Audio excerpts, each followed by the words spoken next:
857খন হাইস্কুলত শীঘ্ৰেই প্ৰধান শিক্ষক নিযুক্তি 5 আগষ্টৰ পৰা নিৰীক্ষণ হ'ব 1714 আবেদনকাৰীৰ নথি মুকদ্দমা থকা জিলাৰ ক্ষেত্ৰত নহ'ব প্ৰধান শিক্ষক নিযুক্তি ৰাজ্যত পুনৰ আৰম্ভ হৈছে জিলাভিত্তিক হাইস্কুলৰ প্ৰধান শিক্ষক নিযুক্তি প্ৰক্ৰিয়া শিক্ষক সমাজৰ দীৰ্ঘদিনীয়া দাবীৰ ভিত্তিতে এই প্ৰক্ৰিয়া আৰম্ভ কৰিছে ৰাজ্যৰ স্কুল শিক্ষা বিভাগে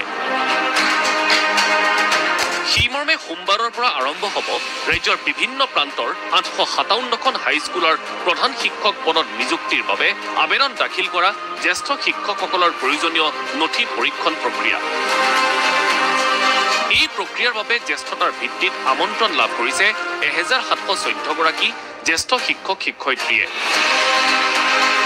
আৰু এইসকল জ্যেষ্ঠ শিক্ষক শিক্ষয়িত্ৰীৰ মাজৰ পৰাই 2019ৰ অসম মাধ্যমিক শিক্ষা প্ৰাদেশিকীকৰণ চাকৰি সেৱা বিধি অনুসৰিয়ে 857খন হাইস্কুলত প্ৰধান শিক্ষক হিচাপে লাভ কৰিব নিযুক্তি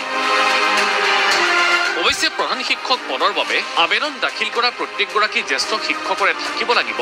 10 বছৰৰ শিক্ষকতা কৰাৰ অভিজ্ঞতা আৰু বিএড ডিগ্ৰী আৰু যিসকল আবেদনকাৰী উচ্চ প্ৰাথমিক বিদ্যালয়ৰ সহকাৰী প্ৰধান শিক্ষক পদত নিয়োজিত হৈ আছে সেইসকল জ্যেষ্ঠ শিক্ষকৰ বিএড ডিগ্ৰীৰ লগতে শিক্ষকতা কৰাৰ অভিজ্ঞতা থাকিব লাগিব 15 বছৰ লিগেসি ইস্যুজ বহুত আছে কোৰ্টৰ কেছ বহুত আছে আৰু তৎসত্ত্বেও বৰ্তমান আমি এটা এক্সাৰসাইজ কৰিছোঁ যিখন আমাৰ বৰ্তমান বৰ্তি থকা সাৰ্ভিস ৰুল আছে সেইখনৰ আধাৰতে আমি যাতে প্ৰধান শিক্ষক নিযুক্তি দিব পাৰোঁ প্ৰিন্সিপাল নিযুক্তি দিব পাৰোঁ তৎসত্ত্বেও ৰাজ্যৰ বিভিন্ন প্ৰান্তৰ হাইস্কুলত নহ'ব প্ৰধান শিক্ষকৰ নিযুক্তি এই সন্দৰ্ভত কাৰণো ব্যাখ্যা কৰে শিক্ষামন্ত্ৰী ডাক্তৰ ৰণোজ পেগুৱে